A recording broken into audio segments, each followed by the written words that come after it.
Hello guys, नमस्कार। आप देख रहे हैं इमाम हसन ऑफिशियल चैनल। और आज का टॉपिक लेकर के आया है कि प्राइमरी विद्यार्थियों को आईएएस कैसे बनाएं। प्राथमिक विद्यालय के विद्यार्थियों को आईएएस कैसे बनाएं।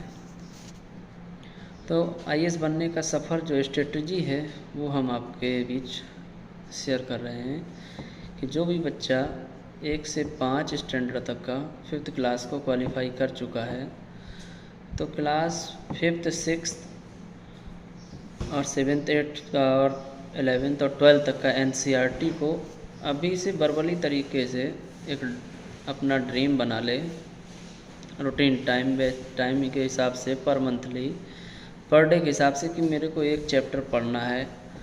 तो जो भी हिंदी का विद्यार्थी है, इंग्लिश का है, वो अपने हिसाब से जो जिसमें वो कंफर्टेबल फील महसूस करता है उस तरीके का वो अपने हिसाब से कर ले।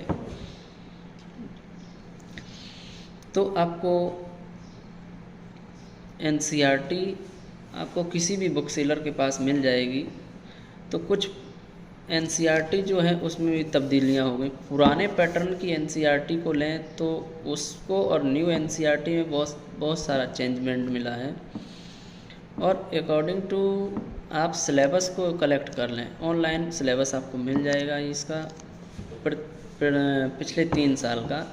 जो व्यक्ति ग्रेजुएशन कर रहे हैं तो वो व्यक्ति ग्रेजुएशन में अगर अपीयरिंग में हैं या फाइनल ईयर में हैं या कर चुके हैं, वो तैयारी करना चाहे तो वो पिछले 3 साल का पिछला जो बैक का एग्ज़ामिनेशन हुई उनका सिलेबस ले लें। उन सिलेबस के हिसाब से एनसीईआरटी को पढ़ना अपना रूटीन बना लें।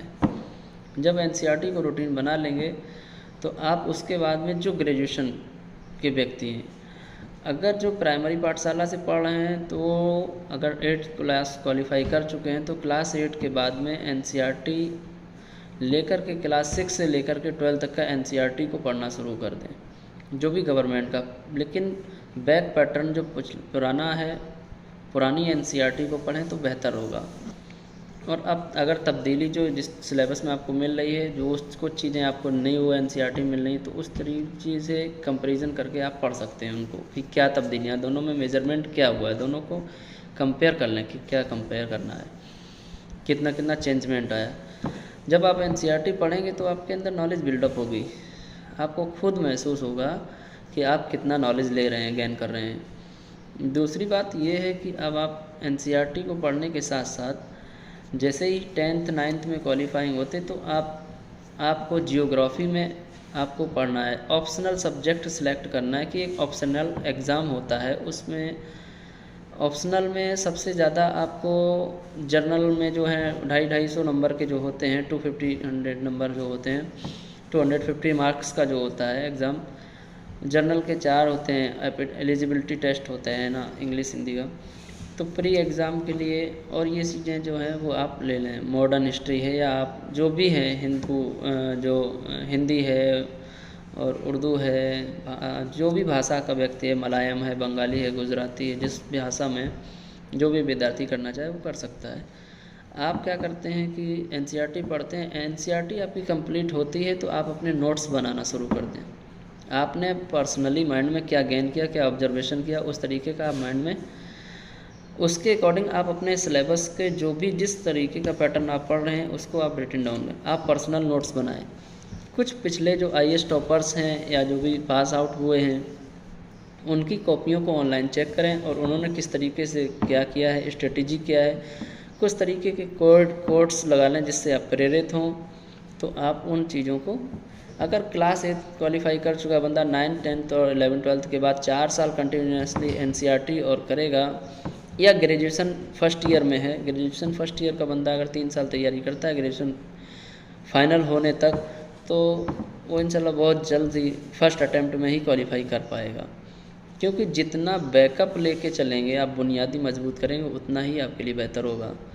आप जब एनसीईआरटी कंप्लीट कर लेते हैं तो आपको GS1 GS2 GS3 GS4 का एग्ज़ाम देने होते हैं। ये 250 नंबर के सारे एग्ज़ाम होते हैं। जब आप जाते हो, अगर प्री एग्ज़ाम आप क्वालिफाई कर जाते हो तो 2 घंटे का एग्ज़ाम होता है, उसके बाद आपको लंच मिलता है, लंच के बाद में फिर दूसरा आपको एग्ज़ाम देना होता है। जैसे ही आप देते हो आईएएस का दूसरा एग्ज़ाम, अगर आप मेंस एग्ज़ाम के लिए एलिजिबल हो जाते हैं। प्री एग्ज़ाम देने के बाद में 2 पेपर होते हैं, तो 2 पेपर होने के बाद में जब हो जाता है आपका तो प्री क्वालिफाई हो जाते हैं। आप मेंस जब निकालते हैं, मेंस जब लिखते हैं आप, तो आपको जियोग्राफी एक अच्छा सा स्ट्रॉन्ग कोई सब्जेक्ट्स हो, आपका इलेक्ट्रिकल हो, मेंटेनेंस हो, मैकेनिकल, जिस भी फील्ड से हो, इंजीनियर हो, जो भी लोग हैं जिस फील्ड में जो स्ट्रॉन्ग होने हैं, सो वो चीज़ आप सब्जेक्ट अपना ऑप्शनल ले सकते हैं।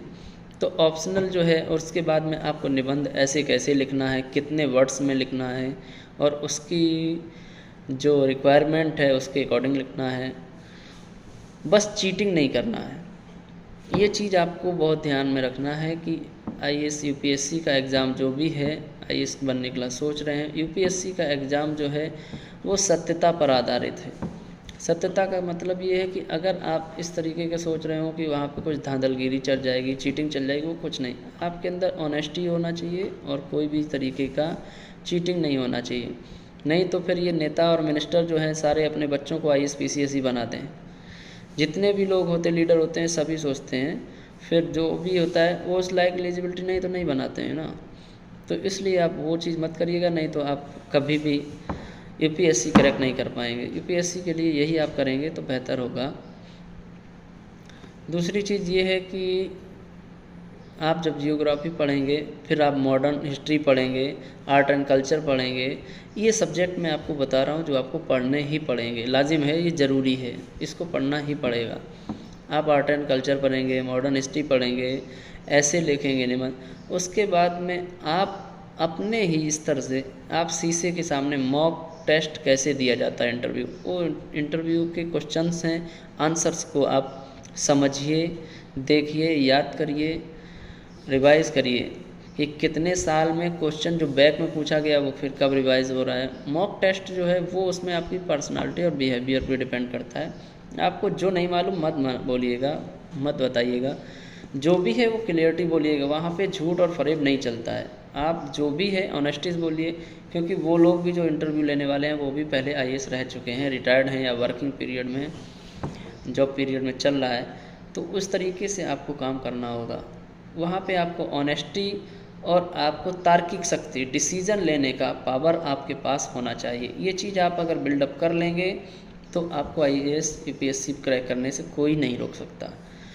आप जो भी है अपना सोच कर, अपना समझ के, अपनी भाषा में क्या लिखना चाहते हैं उस किताब को पढ़ करके, मॉडर्न हिस्ट्री है, आर्ट एंड कल्चर है, जियोग्राफी है, आप उसके बाद में आप सारे मैप, वर्ल्ड मैप है, स्टेट मैप, इन मैपों को अपने माइंड में डाल लीजिएगा। इन मैपों को जब आप डालते हैं दिमाग में, तो आप ये डाल दीजिएगा भारत के पड़ोसी मुल्क कितने हैं, भारत के पास खाड़ियाँ कितनी हैं, आसपास कौन सा है। तो एशियाई चीज़ों को बहुत ज़्यादा अपने नज़र रखना। फिर तीन हालाते हाजरा आ जाता है कि जिसको बोलते हैं प्रेजेंट में क्या हो रहा है, प्रेजेंट में क्या आप उसके बाद में मैगजीन है, योजना है, कुरुक्षेत्र है, आप दृष्टि का है, विज़न है, तमाम ये मैगज़ीनें पढ़ सकते हैं। मंथली जो मैगज़ीन आती हैं इनको भी ले सकते हैं, अभी से पढ़ सकते हैं। और जो आपका एनडीटीवी चैनल्स हैं या बीबीसी हैं, इन चैनलों को आप कर सकते हैं जो यूपीएससी की नॉलेज देते हैं, और संसद में क्या पारित हो रहा है, विधानमंडल में क्या पारित हो रहा है, लोकसभा चैनल देख सकते हैं। इस पर फेक न्यूज़ नहीं, वो चीज़ देखें जो आपके काम की है। वो पॉलिटिक्स वाला देखेंगे, एबीपी आज तक, इन सब चीज़ों में दिन में पॉलिटिक्स क्या, हाँ एक्सीडेंट क्या, तमाम तरीके के मसले आते रहे, तो आपके एजुकेशन के लिए बेहतर होगा कि आप लोकसभा चैनल देखें। लोकसभा चैनल देखेंगे, दृष्टि आईएएस, दृष्टि करके आपका एक मैगज़ीन आता है, योजना आता है, तो ये चीज़ें आप देखेंगे, ठीक है। तो योजना का ये मैगज़ीन आएगा आपका, 2 मैगज़ीन आता है, तो आप दोनों मंथली मंगा सकते हैं, उसमें पढ़ सकते हैं। कुछ एग्रीकल्चर के लिए आता है, कुछ तमाम तरीके की उसमें जानकारियाँ होती हैं। वो सारी चीज़ें जो मैं बता रहा हूँ मैंने भी पढ़ा, 2019 में मैंने भी यूपीएससी दिया था, बट नहीं क्रैक कर पाया, ठीक है। तो मैंने 2019 में मैंने खुद एग्ज़ाम दिया था, तब मैं ये सारी चीज़ें बता पा रहा हूँ। फिर भी मैं भी कोशिश पे हूँ, मैं भी स्टडी करता हूँ, आपको बता रहा हूँ उसी के चलते चलते कि आप प्राथमिक विद्यार्थियों को क्लास 8 क्वालिफाई होने के बाद में आप एनसीईआरटी पढ़ाना शुरू कर दें। और ड्रीम और पॉइंट ऑफ व्यू पे एम एक ही होना चाहिए, लक्ष्य लेवासना तक जाना है तो लक्ष्य वो होगा। कुछ लोग 1 साल में क्रैक कर पाते हैं, 2 साल में, 3 साल में, 4 साल, 5 साल में कर पाते हैं। ठीक है, ओबीसी आप कैटेगरी से हैं तो आप करीब 9 अटैम्प्ट दे सकते हैं। एससी से हैं तो आप कुछ ज़्यादा दे सकते हैं, और आप जर्नल में हैं तो आप 6 अटैम्प्ट दे पाएंगे। इस तरीके की कैटेगरी है, आप ये पूरा निकाल लीजिएगा। तो ये सारी चीज़ें आप कर लीजिए, और इसमें फ़ीस और कोई ज़्यादा चार्जेस नहीं लगते। फॉर्म ऑनलाइन करने का 100 रुपये ही लगता है, और उसमें डेट डिक्लेयर्ड होती कब आपका रिज़ल्ट आएगा, कब आपका सबमिशन लास्ट डेट है, आपको कब एग्ज़ाम देना है, कब प्री होगा, कब मेंस होगा, कब मॉक इंटरव्यू, ये सारी डेटें पहले से निर्धारित होती हैं। ठीक है, ये ऑनलाइन आपको सारी चीज़ें मिल जाती हैं। तो आप जब ये चीज़ें देखेंगे तो इन सभी चीज़ों से आपको बिल्डअप होगा। सबसे ज़्यादा आपको ऐसे और जर्नल फर्स्ट, 2 एंड 3 एंड 4, और उसके बाद आपको ऐसे, ये 3-4 चीज़ें ऐसी हैं जो आपको मार्किंग और रैंकिंग लेवल को अपर स्तर पे पहुंचाती हैं। इस तरीके से इस चीज़ को बिल्डअप करेंगे आप तो बहुत अच्छा होगा। तो ये चीज़ें अगर 3 साल पहले से आप क्लास 8 का 4 साल करते हैं, या ग्रेजुएशन वाला व्यक्ति करता है 3 साल पहले, बीएससी में जाने से पहले, या बीए करता है, बैचलर ऑफ आर्ट बीए करता है, तो उसके लिए थोड़ा सहूलियत होता है, बहुत सारी चीज़ें उनको मिल जाती हैं, पहले से ही ग्रेजुएशन में पढ़ने को मिल जाता है उनको। तो इसलिए ये ग्रेजुएशन से आप करें तो अच्छा है। 12th से भी कर रहे हैं, 10th से भी, 9th से करें तो आपको उतना स्ट्रांगनेस आएगा। आपकी न्यू जो है एजुकेशन की बुनियादी स्तर वो बहुत मजबूत हो जाएगी। मजबूत होने के साथ साथ आपको माइंड में रिमाइंडर डालना है। अपने माइंड में ये कॉन्सेप्ट रखिएगा रिमाइंडर की, मुझे याद करते रहना वो सारी चीज़ों को। एक बार सरसरी निगाहों से, एक बार आपने ये सिलेबस एनसीईआरटी क्लास 6 की ख़त्म कर ली, पूरा हो गया है, तो अब नेक्स्ट मंथ से क्लास 7 पढ़ना है, क्लास 8 पढ़ना है, ठीक है, क्लास 9 पढ़ना, फिर 12 पढ़ना, 11 पढ़ना। ये सारी चीज़ जब मुकम्मल कर लें तो एक बार रिवीजन करते रहिए सरसरी निगाह से, मैंने ये पढ़ा था वो चीज़ कहाँ है अपने पास। जहाँ पर भी आप 9th में हो, 10th में हो, 12th में हो, और आप ग्रेजुएशन में हो, कुछ भी कर रहे हो, एजुकेशन अगर आप करें तो एक अपना पर्सनली रूम में आप नेशनल मैप और इंटरनेशनल मैप, आप दुनिया का मैप, वर्ल्ड का मैप, और आप अपने स्टेट का, अपने देश का, वो सारी चीज़ें देश का मैप लगाइए, उसमें देखिए कि कौन सी चीज़ कहाँ पे है, कहाँ से नदियाँ होके गुजरती। गुजरात है तो कर्क रेखा पे है, तो किस रेखा, कर्क रेखा से होकर के कौन कौन से राज्य गुजरते हैं, खाड़ियाँ किधर हैं। ठीक है, आपको पर्यावरण कैसा है, प्राकृतिक आपदा का कारण क्यों होता है, इनका एक कारण बताओ। इन तमाम चीज़ों पे काम करिएगा। और जो हालाती प्रेजेंट टाइम है कि क्या हो रहा है, क्या नहीं हो रहा है, बॉर्डर पे क्या हुआ, किस चीज़ें हुए, कौन सा शहीद क्या हुआ, इस तरीके की थोड़ी चीज़ें डालते रहेंगे आप। उसके बाद में मेडिकल का भी डालते रहेंगे आप। तो 9th और 10th में जो 3rd विज्ञान है उसको पढ़ लेंगे आप, माइक्रोकॉन्ड्रिया वगैरह है, और तमाम तरीके के जो भी सब्जेक्ट हैं उनमें जो चैप्टर हैं वो आप पढ़ेंगे तो आपको बेहतर स्ट्रांगनेस हो जाएगा। कोई मुश्किल नहीं, कोई बड़ी चीज़ नहीं है, दिमाग में सब लोगों ने हुआ बना के रखा है। कोई बड़ी चीज़, सब चीज़ दुनिया में इंसान करता है। नासा को भी इंसान चला रहा है, इसरो को भी चला रहा है, अंतरिक्ष में भी घूम रहा है, दुनिया में भी चल रहा है। ठीक है, सभी काम इंसान, जितनी जैसी सोच होगी, हर आदमी छोटा और बड़ा अपनी सोच के साथ होता है। ये नहीं होता है कि आप गरीब घर में पैदा हुए हैं तो बहुत बड़ा गुनाह हो गया है। आप गरीब घर में पैदा होना गुनाह नहीं, आपको गरीब बनकर मर जाना सबसे बड़ा गुनाह है। आपको ऊपर वाले ने, उस ईश्वर ने आपको हाथ पैर, आँखें, कान, नाक, सभी इंद्रियां आपको सलामत दी, तो आप सब कुछ कर सकते हैं। ठीक है, डॉक्टर एपीजे अब्दुल कलाम साहब ने बहुत ज़्यादा स्ट्रगल किया। आपने देखा पेपर बेचने वाला व्यक्ति, मछुआरे का बेटा, एक आईएएस नहीं होते हुए वैज्ञानिक थे, राष्ट्रपति बने। उन्होंने ये कहा है कि क्लास क्या आप नॉलेज लेते हैं तो क्लास के फर्स्ट बेंच पर बैठकर जितना बच्चा नॉलेज गेन करता है उतना क्लास की आखिरी बेंच पर भी बैठ कर के लिया जा सकता है। तो मेन चीज़ है।